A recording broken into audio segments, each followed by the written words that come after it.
All right, y'all, welcome to the Scott Horton Show. I'm the director of the Libertarian Institute, editorial director of antiwar.com, author of the book Fool's Errand, Time to End the War in Afghanistan, and the brand new Enough Already, Time to End the War on Terrorism.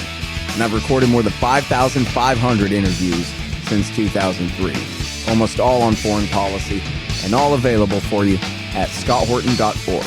You can sign up for the podcast feed there, and the full interview archive is also available at youtube.com/Scott Horton Show. All right, you guys, on the line, I've got Ted Snider, and not only is he a regular contributor at antiwar.com, but he writes for us at the Libertarian Institute now as well. That's libertarianinstitute.org, and we got a bunch of great stuff by Ted at both sites all the time, man. The guy can't stop writing. Welcome back to the show. How are you? I'm good, Scott. How are you? I'm doing great. Now, don't you pull Danny Sherson on me and write 15 years worth of articles in 2 years and then go away. We need you around. I'm here, and unfortunately, the world keeps tossing up a lot of stories. So there's a lot of writing happening right now. Yeah. By the way, Danny, we love you and miss you. All right. Anyway, listen, I'm mad at you because you're interrupting me, Ted, because I just found this thing. Somebody added me on Twitter from the Greenwald show, and he had a clip of Chris Murphy on C-SPAN Washington Journal, the morning call-in show from, get this, February the 25th, 2014, just 3 days after the successful coup d'etat in Ukraine. And here's what I got so far. Quote, with respect to Ukraine, we did not sit on the sidelines. We have been very much involved. You know, the members of the Senate who have been there, members of the State Department who have been on the square. The Obama administration has passed sanctions. The Senate was prepared to pass its own set of sanctions. And so, as I said, I really think that the clear position of the United States has in part been what has helped lead to this change in regime. I think if ultimately this is a peaceful transition to a new government in Ukraine, it'll be the United States on the streets of Ukraine who will be seen as a great friend in helping to make that transition happen. Yeah. And then he goes on, a caller asks, yeah, but what if this leads to war? And he says, no, that won't happen because that would be a fundamental grave mistake on behalf of the Russians. And I think they know that that would essentially lead to a descent to madness. So I don't worry that this is going to result in any kind of military confrontation between the U.S. and Europe and Russia, Senator Murphy said. 3 days after the coup. Yeah. Well, couldn't make it up. Good he doesn't word. And Scott, thank you as always for staying on the topic that you promised me we were going to talk about. Yeah. No, actually, you can never count on that. It's not my fault that you write about every other thing in the world. I was just reading your Saudi Iran article. Obviously, we're going to get to that, but I just had to share with you this great Murphy quote because, you know, and there's a lot of them like that, but it's fun when, you know, they admit it kind of not really understanding that, man, you're not supposed to go that far. In fact, Greenwald kind of makes fun of him and says, like, you know, he was sort of new here and not really practiced on euphemism and, you know, how you're supposed to couch these things. You're not supposed to just outright say we did a regime change in a regime change that we're denying and dressing up as a revolution and pretending was accomplished by people power, you know? Yeah. Yeah, and he's not the wasn't it just a little while didn't John Bolton talk about all the regime changing I've done or something like that. There's a bunch of those quotes, and they're always fun when you find them after what people knew they were doing after. And I think about that Biden quotation when he was a senator saying that he knows that NATO expansion east would be a red line they can't cross and shouldn't do it, and all this stuff, and talking about Ukraine being a line they shouldn't cross and all that stuff that he knew very well. When later as president, he did those same things. And, you pull up those quotes from years before and hold them accountable for the actions they've done later. And it's terrible. Yep. Yeah. Too late, but at least we got their number. Yeah. All right. Well, listen, so as long as we're on Ukraine and Russia here, will you please talk to me about the Canadians threatening regime change in Russia? They're going to head, stage from Sarah Palin's house and then head across the Bering Sea there? Yeah, so that was Canada's Foreign Minister Melanie Joly making a statement that we need to keep up sanctions on Russia, and we're seeing how much pressure there is sort of on regime change, and she's said that before, and she's not the first Canadian official to say that either, because the deputy prime minister, and she's now also Minister of Finance or something, Christian Friedlander, also made a remark much earlier towards the beginning of the war, that was seen as supporting regime change. So there's lots of countries that have called for it, but Canada seems to be. I think Russia just called the Canadian officials in to explain that statement. But yeah.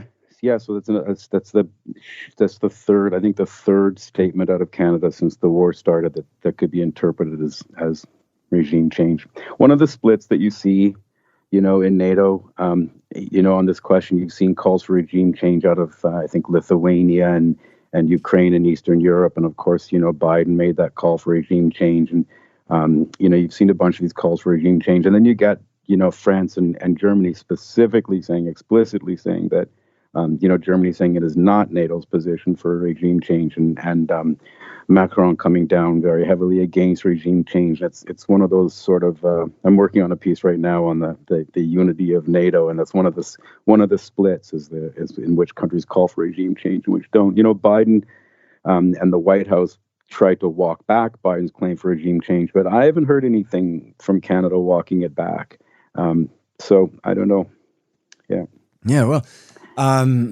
It's so funny because everybody knows that they have H-bombs and that we can't overthrow the regime in Russia without leading to a nuclear war. And so what the hell are they even talking about? What's that even supposed to mean? We're supposed to believe that there could be a color-coded revolution in Russia now?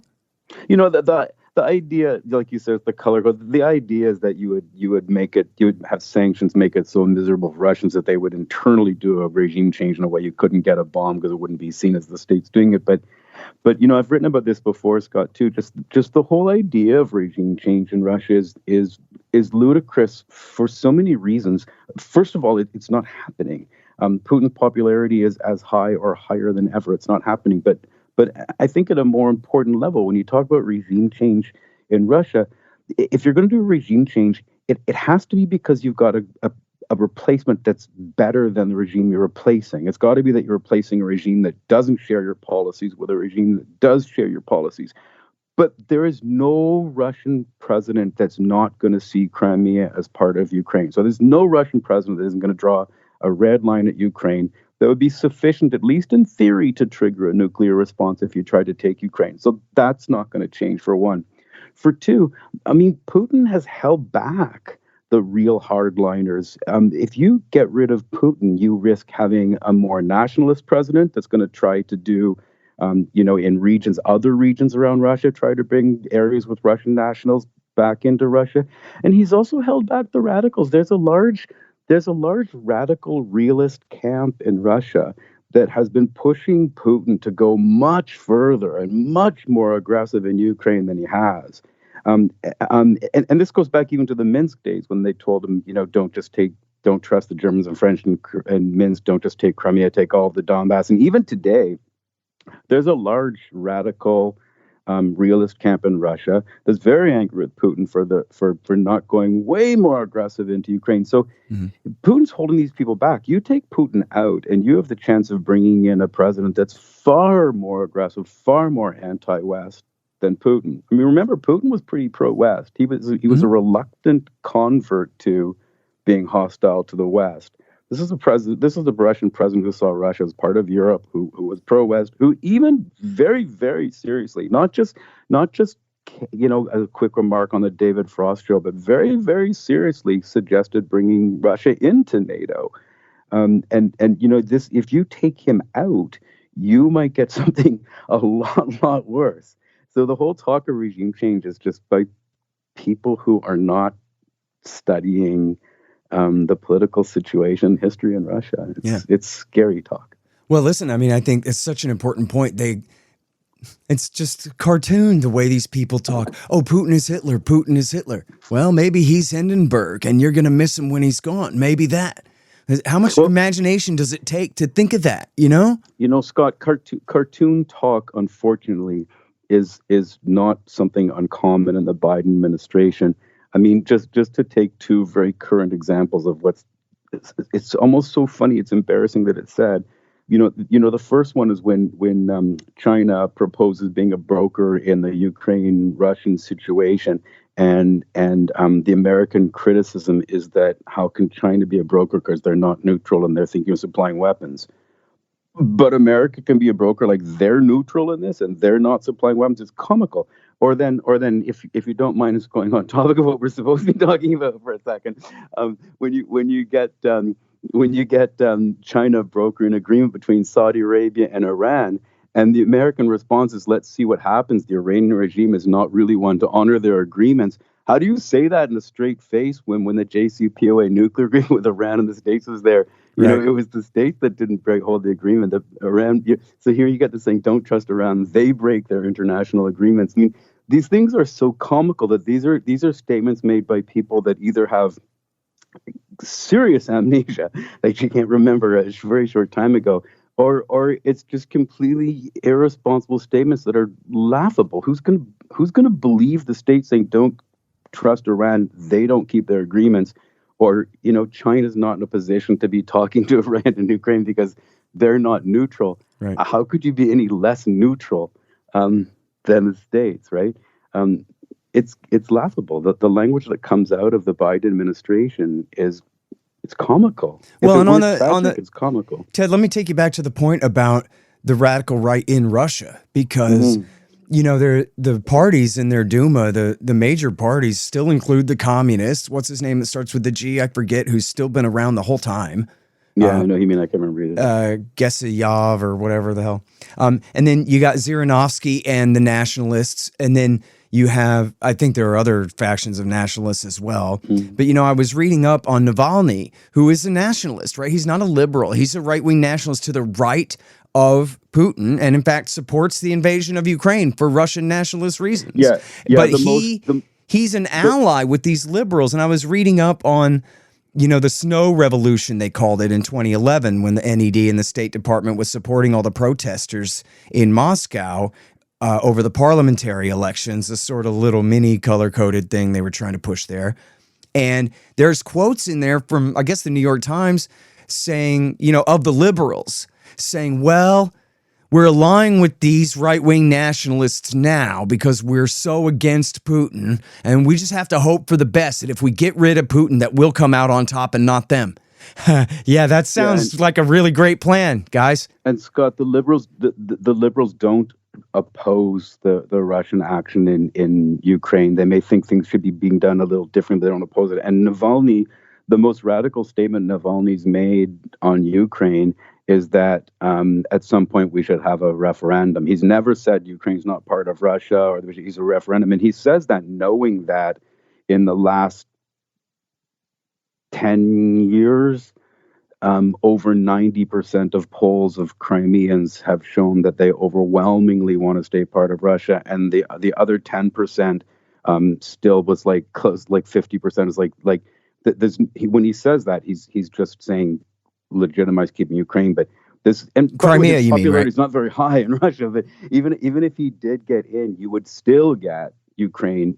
You would still get Crimea as a red line, and you would still get opposition to NATO expansion to the east, and none of that stuff would change. There's no Russian faction that could get elected in Russia and give back Ukraine and survive. Crimeans see themselves primarily as Crimeans, but they overwhelmingly they're the only region in Russia that primarily identifies themselves as Russian. They see themselves as Russian. The Russians see them as Russian. Every political faction sees them as Russian. You're not going to change that with a regime change. You're not going to change opposition to NATO expansion to Ukraine with a regime change. You're not going to change any of those things. But what you might get. And don't forget, these parties, the liberal parties, don't have huge popularity in Russia. What you really might get is a more radical, more nationalist government in Russia. I mean, it's rule number one in U.S. policy on regime changes: don't take out a government unless you think there's a candidate that aligns more closely with your policy. And they've blown that so many times. But there were past thoughts of, regime change in countries where the government said don't do regime change because the candidates that line up after them are worse. And that's the situation in Russia. Putin's the most pro-Western leader Russia's had. He converted because it wasn't working, but you're not going to get better right now. All right, now another part of this thing with the Canadians is there's this weird legacy of right-wing Ukrainian nationalism in Canada. And it was even a scandal a few years back that the deputy prime minister's grandfather was a newspaper propagandist for the UPA. Yeah. Mm-hmm. So I'm Canadian. I live in Canada, and I know less about this because I spend much time following American stuff. But you're absolutely right. Christiana Friedlander, that was, she denied that, but as far as I know, it's been proven to be true. And she's been very aggressively pro-Ukraine in this war. There's been a lot of cover up about radical right-wing groups in Ukraine and Canada. There's been interesting cases of newspapers online that you'll read them say that, the right sector and Svoboda and these things are not radical right-wing or fascist organizations. And then right in the article, if you click on the links to their own previous articles, you'll see earlier articles where they were talking about proof that these groups were right-wing, fascist militias that we have to be careful of arming and training, because sometimes when they write their articles, they forget to delete their old links, right? So there's been a lot of cover up that in the Canadian media. Look, Trudeau's been a very good ally to Biden on this. He's been very, very, in his rhetoric, he's been very, very, anti-Russian and pro-Ukraine, and it's so.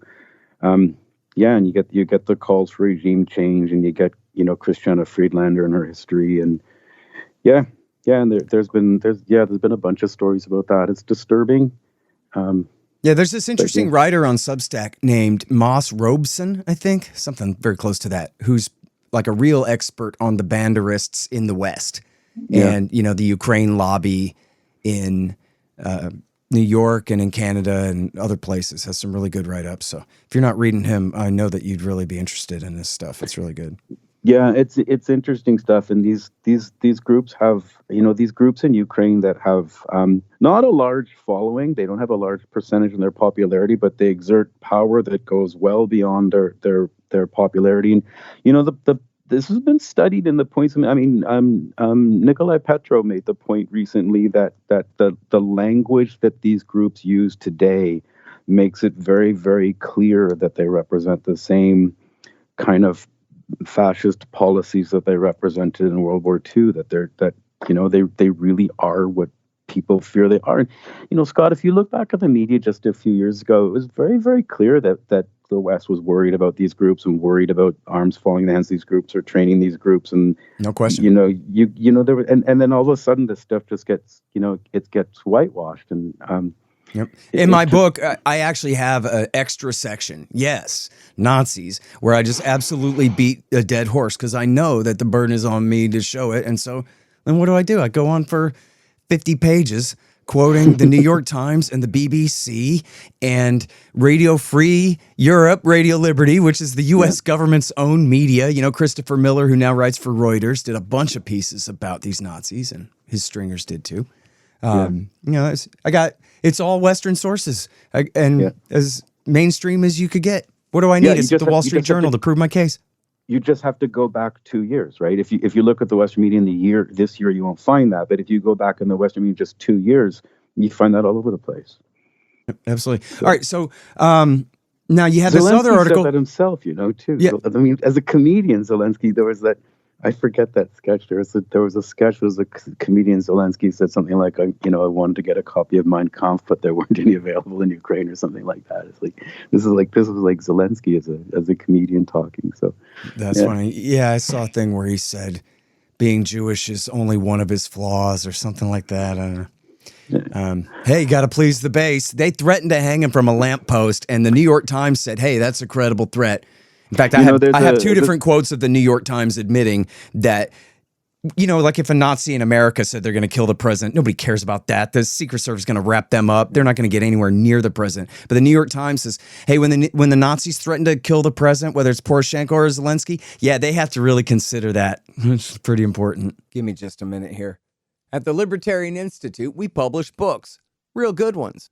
So far, we've got Will Grigg's No Quarter, Sheldon Richman's Coming to Palestine, and What Social Animals Owe to Each Other, and 4 of mine, Fool's Errand, Enough Already, The Great Ron Paul, and my brand new one, Hotter Than the Sun, Time to Abolish Nuclear Weapons. And I'm happy to announce that we've just published our managing editor Keith Knight's first one, The Voluntarist Handbook, an excellent collection of essays by the world's greatest libertarian thinkers and writers, including me. Check them all out at libertarianinstitute.org/books. And for a limited time, signed copies of Enough Already and Hotter Than the Sun are available at scotthorton.org/books. Hey guys, I had some wasps in my house, so I shot them to death with my trusty Bug Assault 3.0 model with the improved salt reservoir and bar safety. I don't have a deal with them, but the show does earn a kickback every time you get a Bug Assault or anything else you buy from Amazon.com by way of the link in the right-hand margin on the front page at scotthorton.org. So keep that in mind. And don't worry about the mess. Your wife will clean it up. Well, Scott, there's a great quotation. I forget which Ukrainian minister or former minister said it, but there's this great quotation, and I'm not quoting exactly, I can't remember the words, but he says something to the effect of, every new Ukrainian president thinks he'll be the one to make peace with Russia, and every new Ukrainian president ends up being a Banderite, because that's the pressure. And he said that will happen to Zelensky. He said early in Zelensky's term, right? It's just, I got to find that quote. That actually rings a bell, but I'm going to... If you look, the piece I wrote on Minsk has it in it. I think I found it originally in, I think, Nikolai Petro, but it's... Oh, well, that's the tab I have open right here, so let me just scan through. Go ahead. Yeah. So, but that's just the pressure that the right-wing militias, the same ones that turned the Maidan into a violent, thing. That's just it's a small group of people, but they exert that pressure. So, we've talked about this before. I really believe Zelensky was sincere when he came in about honoring Minsk and trying to, make peace with Russia, and he just got, pressured off that path. Poroshenko got pressured off that path before him. No to capitulation. That was the protest movement that broke out immediately, and they threatened his life. Yeah. So, yep. Yeah. Again, New York Times says credibly threatened his life. Yeah. All right. Now, so listen, we talked about that before, but you've written another one here. So you've developed the story. I know I got one more quote recently from Zelensky himself along these lines, but this is a new piece, The Minsk Deception and the Planned War in Donbass. This is so critical. I promise I'm going to let you talk about Iran and Saudi in a minute, Ted, but would you please tell us about this important article here? Well, it's just, we've talked about this before, Scott. It's just this idea that after 2014, when Putin annexed Crimea, there was pressure for him to go beyond that and annex the Donbass, and he didn't, because he trusted the Minsk Accords. He trusted Germany and France that there was a peaceful settlement of the Donbass, that the Donbass could peacefully remain part of Ukraine, but enjoy autonomy so that they could have protection of Russian, nationals, and they could have, their own say in who they want to be the government. But Putin trusted that there was a peaceful way to do this. He got tremendous criticism in Russia for this, but he trusted there was a peaceful way to resolve this, because Angela Merkel and François Hollande presented this way, that there's a peaceful way to do it. Well, the evidence emerging lately is that was a deception. That they tricked Putin into thinking there was a peaceful way so that they could buy time for Ukraine to build a military, because they planned a military solution to the Donbass all along. All right, now let me stop you right there for just a second, because when we spoke about this before, we also discussed the possibility that Merkel and the others are sort of just covering their behind now that Putin is worse than Hitler, and their attempt to negotiate with him for a peaceful resolution has obviously failed, and so it's embarrassing. So now maybe they're just spinning, but you've decided you don't think so. Go ahead. Well, let me clarify that. There's 2 points. I don't know, Scott. I mean, I don't know how I would know this for sure. It sounds like historical revision, although I'm reading really good scholars on Russia saying, quoting this now as saying that it was a deception. But let's suppose for a moment that Merkel and Hollande are lying, that they're rewriting history, that they didn't intend it to be a trick. Okay, the piece I develop, what I try to develop in this new piece is that it's very clear from statements made by Ukrainian officials that they did intend it to be a trick. Um, and by they, I mean Ukraine, even if France and Germany didn't. Because Pyotr Poroshenko, who was the president of Ukraine at the time, and I'm sorry for my pronunciation, I'm probably saying it totally wrong, but who was the president at the time who signed the accords, he says that he signed them knowing that they would never be implemented.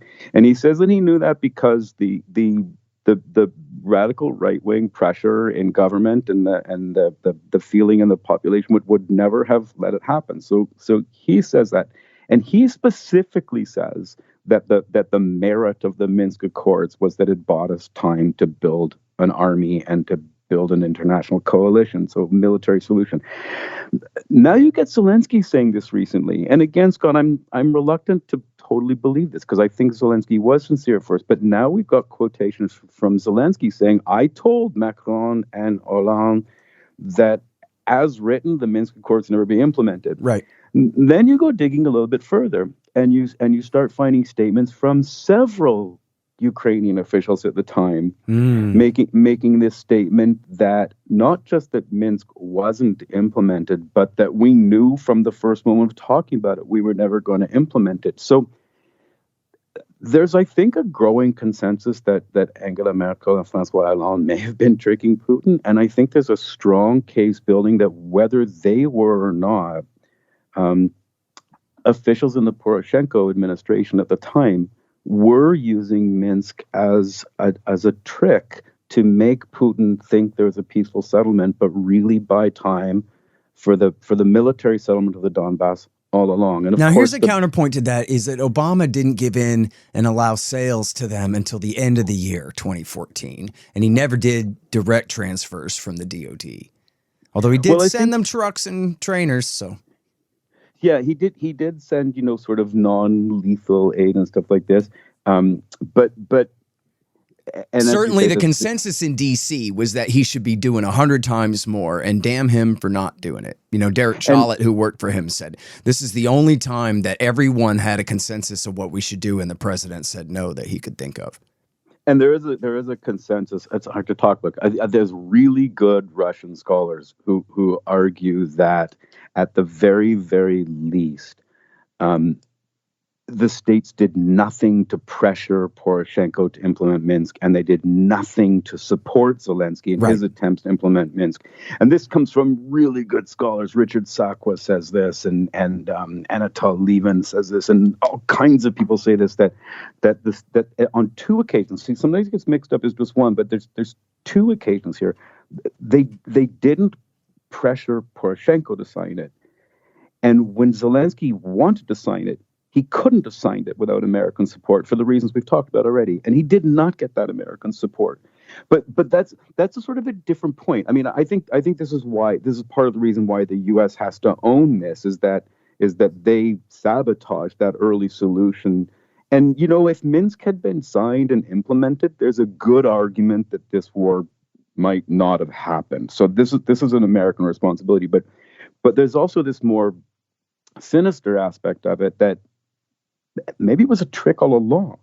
I mean, there's a chorus of Ukrainian voices that say, we knew from minute one when we were talking about Minsk, we were never going to sign it, that it was a way to lull Russia into this sleep that while they thought there was a peaceful solution, which really just bought us time to launch a military attack to reclaim the Donbass. And of course, not talked about much, Scott, but prior to this war, just prior to this war, Ukraine had massed 60,000 elite troops on the border of the Donbass, equipped with drones from Turkey, There was an escalation of strikes into the Donbass. There was genuine fear in Russia that Ukraine was launching a military invasion into the Donbass. And you know what these people are saying to us now is that that's what we always intended. Um, so that's very serious, and it's very serious too, Scott, because it makes it more difficult to negotiate an end to this war because Russia doesn't trust the U.S., Germany, or France anymore to Right. be honest brokers in this, and they don't trust Ukraine. I'm not saying that the others should trust Russia, right? But they don't trust the West now, and that makes the negotiations very difficult. And this is, and I'm not trying to bring us back to the original topic. We can talk about whatever you want, but this is one of the interesting counterpoints to China as a negotiator because they have tried not to pick a side between between Saudi Arabia and Iran. They've tried to argue that one of the ways to broker an agreement is to be friendly with both sides. And this is a really interesting thing, Scott, because if the United States wants to remain the world hegemon, or however you say that word, I always say hegemon because I studied Greek, and in Greek it's hegemonica. So if you want to be the hegemon, you want to be the one leader of a unipolar world, you have to oppose anybody that's not on your side. You've got to force them to be on your side. So when you get a country like Iran who's not on your side, you need to build a camp of Saudi Arabia and everybody else to oppose them. You need to build a world of blocs. So to get your unipolar world, you need these Cold War style blocs. Whereas China's arguing the opposite. We don't want a unipolar world. We don't want we want a multipolar world where you work with rivals and you bring rivals together and you work together. And so they work with Iran and Saudi Arabia, even though they're rivals, and they can negotiate a peace. This is not in America's interest because America wants a camp against Iran. So they want Saudi Arabia to be hostile to Iran. So this is they're all connected, right? Russia finds it difficult to trust these countries, negotiate now because they're trying to maintain these Cold War camps, and it was not doing that. It was specifically not doing that. That was one of the reasons why China could broker this agreement that is so huge, Scott, because it not only because it changes the sort of whole unipolar, multipolar world and shows China as this like emerging power, and the U.S. completely left out of negotiations, but major ramifications for the region that are already being felt. So these different negotiating styles and who can trust who come out of a much sort of deeper picture of what kind of world do you want. And the States wants a unipolar world where they lead, and China wants a multipolar world where every country is treated equally. And Right. those different worldviews lead to different types of negotiations. Yeah, well, and look, they're seeking their advantage, possibly, but the point is, I don't think that they Well, lie of course about they are. that. Like every You know, country seeks their advantage, right? sure. Like every country's seeking their advantage. No country does stuff that's really not. But I think the difference is that China isn't trying to be the world leader. They're trying to build their economy. And to build their economy, a stable world is beneficial, and a stable Middle East is beneficial. So in pursuing their economic interests, they want a stable world where countries get along. Where the U.S. is pursuing a unipolar foreign policy as their interest, that favors dividing the world up into blocs and bringing in a new Cold War. They're both pursuing their interests, but China's interests seem to benefit from a multipolar world where there's stability.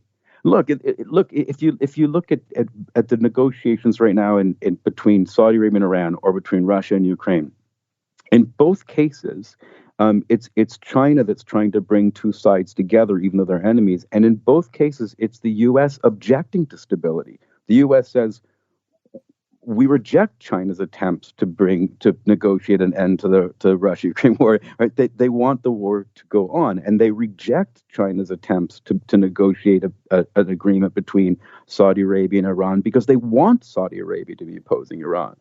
Right? So it comes down to these worldviews and which country's the one. The States always says to China, we want you to uphold the international order and promote stability in the world.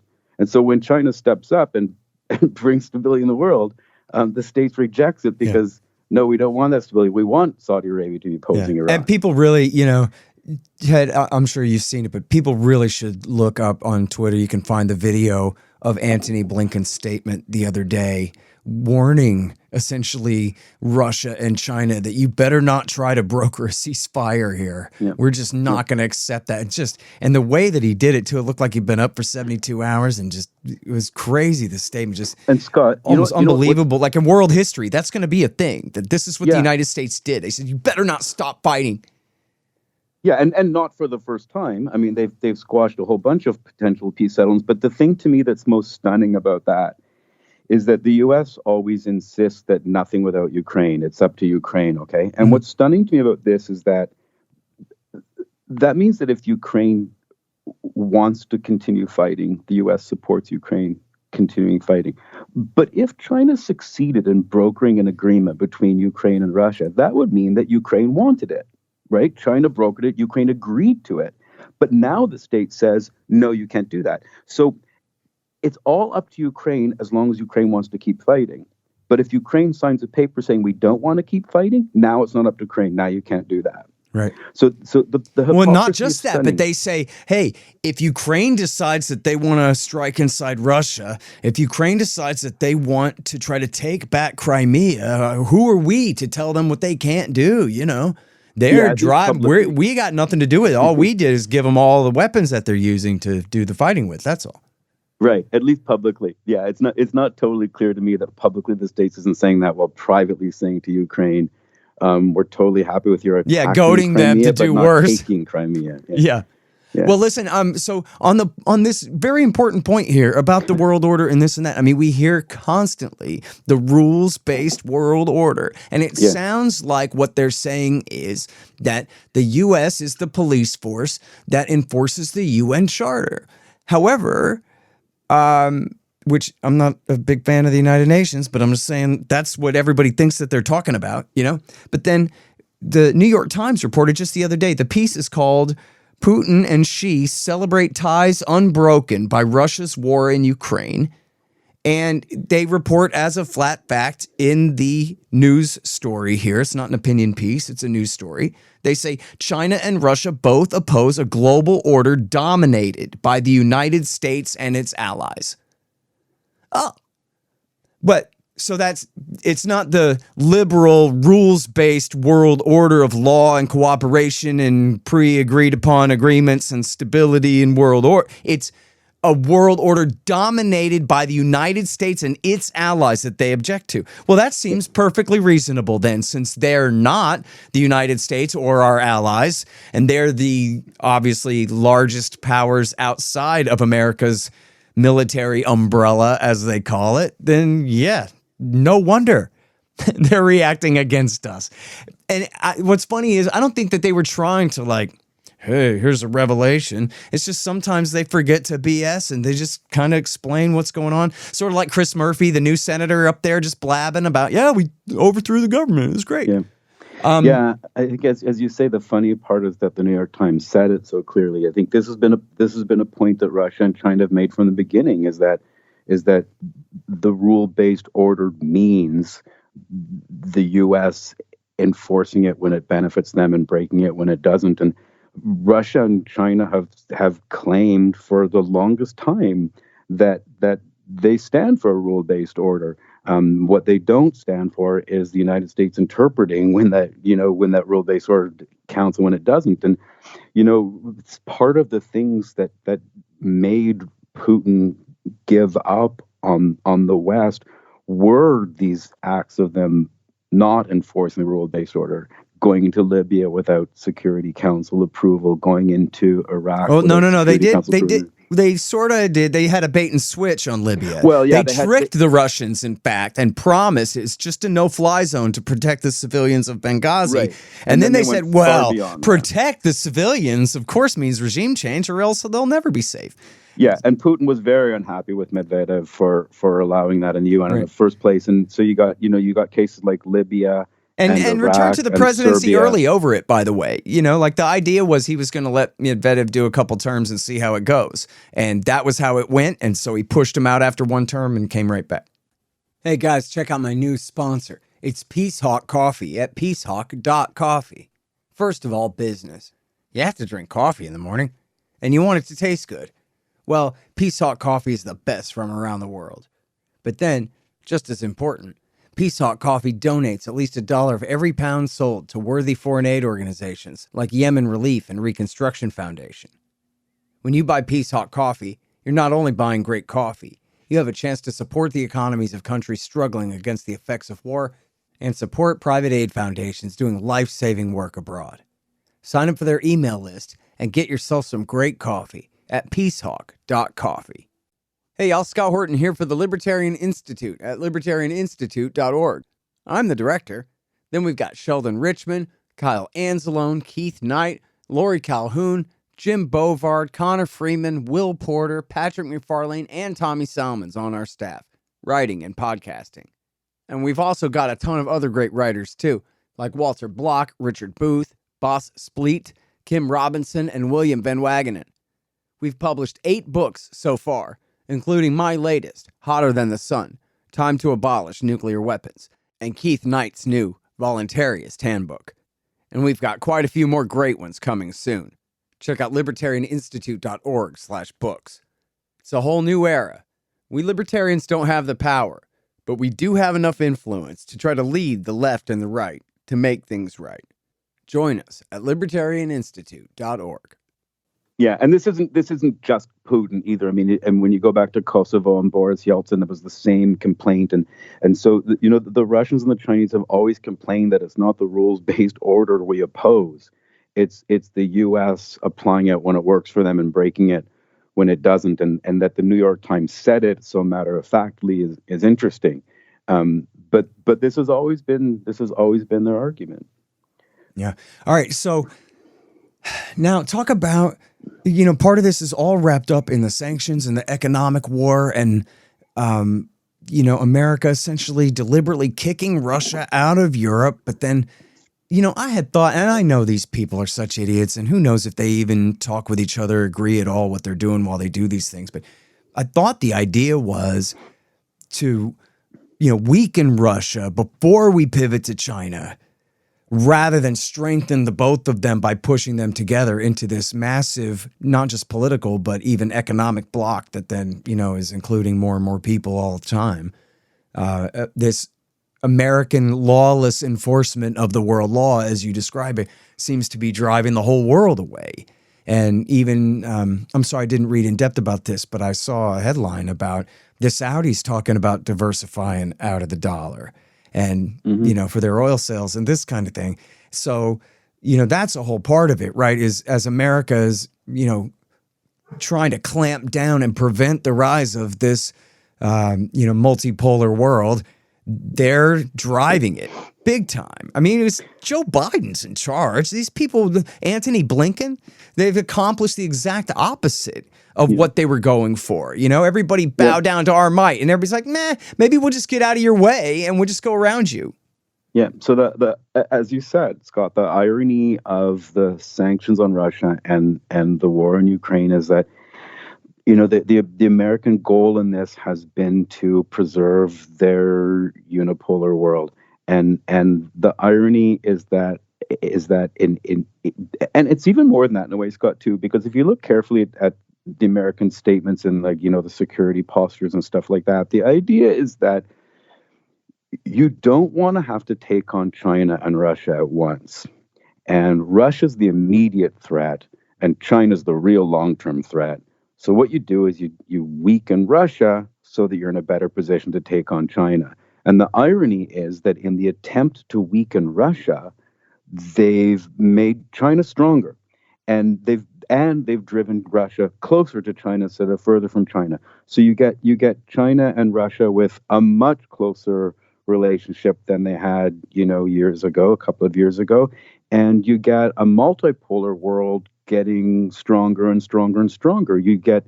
I make a point in an article I've coming out in a couple of days that there's two countries lining up to join NATO, but there's a lineup out the door to join the multipolar organizations like BRICS and the Shanghai Cooperation Organization. So you get a much closer grouping now with Russia and China and India, and even groups. And again, this is the very definition of multipolar. Even countries that don't get along are joining together, so that in BRICS you've got India and China partnered, and in the Shanghai Cooperation Organization you've got India and Pakistan getting partnered. So you get this multipolar world getting bigger and bigger and bigger and stronger and stronger and stronger. And then you referred to Saudis and the dollar. Well, Scott, this is happening all over the world. So one of the points that Putin and Xi made in their recent meeting was that they're now about 60 to 65% of their trade with each other is in Russian and Chinese currency. They're moving away from and they talked about strengthening ways of escaping the US dollar. You've got Saudi Arabia talking about trading oil with China outside of the US dollar. You've got the CELAC in Latin America talking about bringing in a Latin American currency. And Lula da Silva is really big on this in Brazil, bringing in a Latin American currency where they can trade with each other outside the US dollar. You've got movements in all over different parts of the world moving away from the US dollar. This would be a serious weakening of the American unipolar world. But there's major trade going on and growing going on outside the US dollar. So when you look at that and the countries lining up to join the multipolar world, you got Saudi Arabia saying we refuse to pick partners. We can be strategic partners of the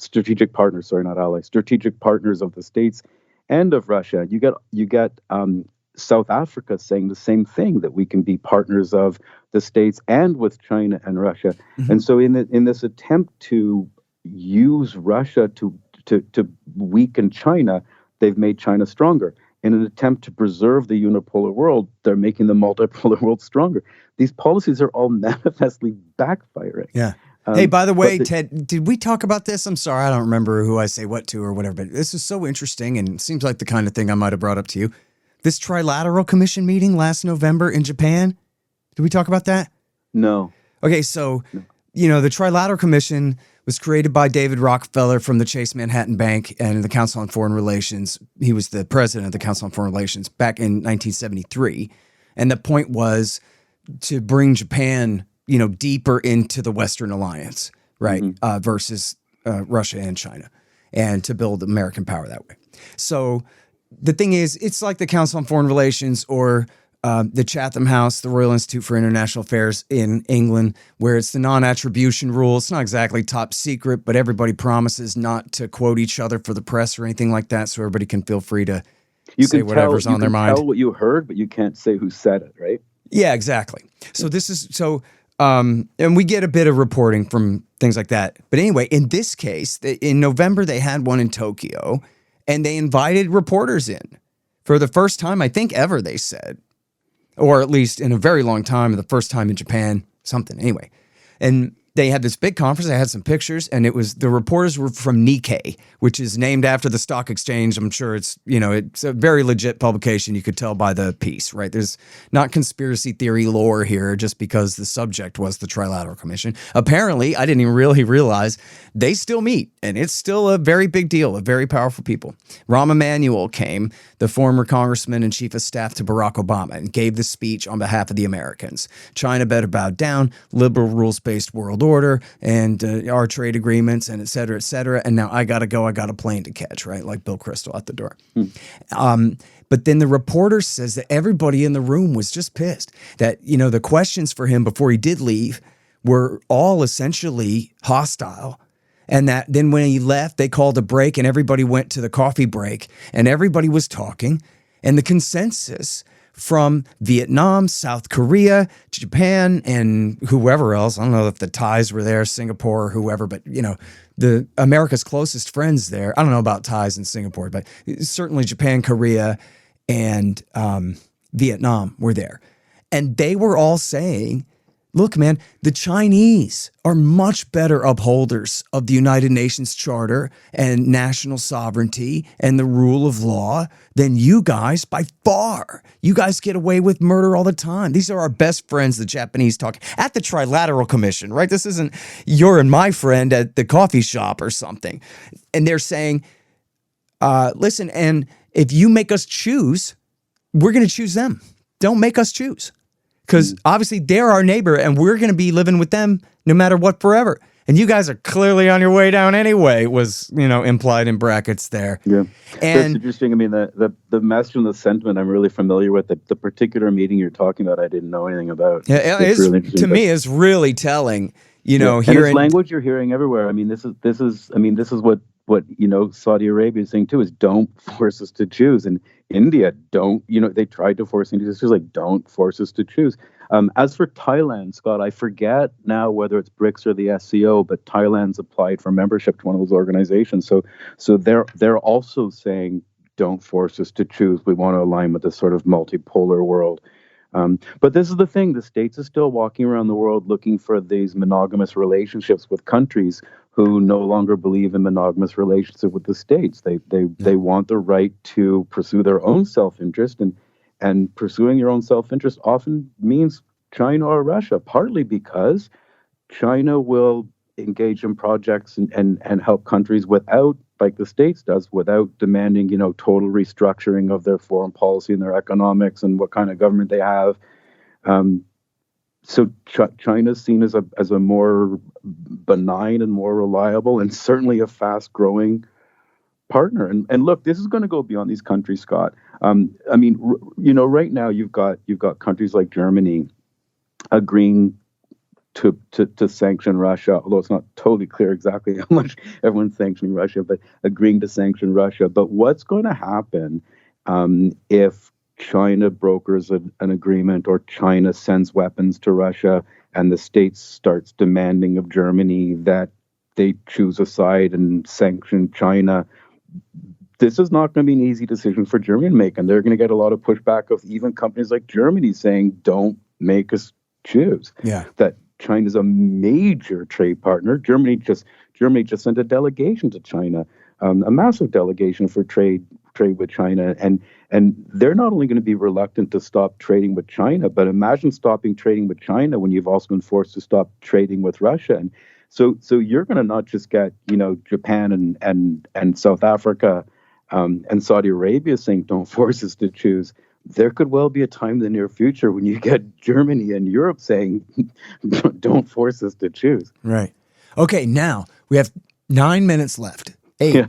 So get into the specifics here about China's role in brokering this Saudi-Iran peace deal, because this really is huge. I mean, I have to tell you, I've been predicting, and this could still happen, but sort of seemed to me like Saudi was going to try to fling suicide bombers at Baghdad from now unto eternity, because they just can't get over the fact that George W. Bush gave that city over to complete Shiite control.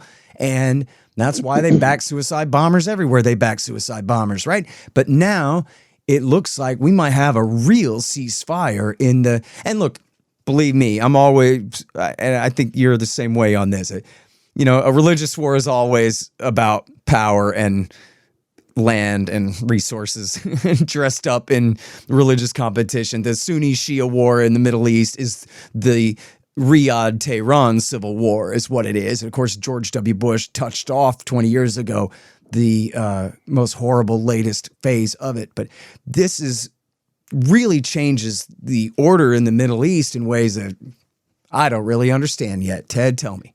This is a really huge story, Scott, and it's huge for how it changed global alignments and regional alignments, and we've kind of indirectly spoken about the global alignments already. So let's sort of pursue your question and talk about how it's changed it regionally. This is huge. I mean, there are two camps that have been behind most of the conflict and trouble in the Middle East for years, right? There's, as you said, the Sunni camp and the Shiite camp, and Saudi Arabia is the king of the Sunni camp, and Iran is the king of the Shiite camp. So if you make peace between these two countries, you might make peace in the region. And fascinatingly, Scott, in just days since it's been done. We've seen Saudi Arabia now just announce that they've come to a diplomatic agreement with Syria. This is huge, right? And Syria said straight up that this is the result of the Iran, Saudi Arabia deal, because Syria and Iran are very, very close allies. And so this is an immediately fallout. There's an article in I can't remember who wrote it. There was an article in I think it was a Reuters article that quoted officials as saying that this is a direct consequence of the Saudi Arabia-Iran deal. Then you get Yemen, days after the deal between Saudi Arabia and Iran, doing an 800 prisoner exchange, and talking about, that since that agreement, there's been much more movement towards, peace talks for Yemen. So this is huge. The Saudi Arabian king just invited the president of Iran to come to Saudi Arabia. He referred to Iran as our brother country. These are countries that were ripping each other's throats out a month ago. Now he's calling them our brother, and they're talking about holding a meeting between their top diplomats. So in only days, there's been consequences in Syria, which will be wide ranging. There's been consequences in Yemen. This is massive. So the two countries hold talks in China from March 6th to March 10th.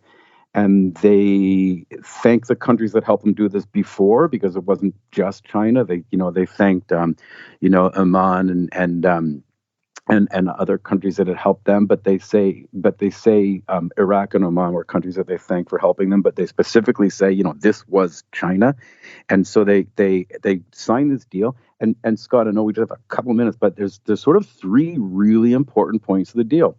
One is these two rival countries signing this peace, which has major ramifications in the region. The second is the possibility of escaping the sanctions regime on Iran if Saudi Arabia is going to trade with Iran. Mm. And the third is this promise to stop interfering within each other's countries. So an agreement with absolutely massive ramifications that shapes the region, and it was China shaping the region, and the U.S. got sidelined. They had no voice in the shaping of a region that they used to consider the region that they had the sole power to shape. Hey, so good riddance, man. Good. You can have them, Russia and China. You can have Israel, too. Who needs them? Great. Listen, I'm sorry we're all out of time, but thank you so much for your time again, Ted. Thank you for writing for me at the Institute and for us at antiwar.com. For us at the Institute and at antiwar.com. It's really great stuff. Everybody read everything that Ted writes. It's all in the archive at antiwar.com either way. And appreciate you, man. Thank you so much, Scott. The Scott Horton Show on Anti-War Radio can be heard on KPFK 90.7 FM in LA, APSradio.com, antiwar.com, scotthorton.org, and libertarianinstitute.org.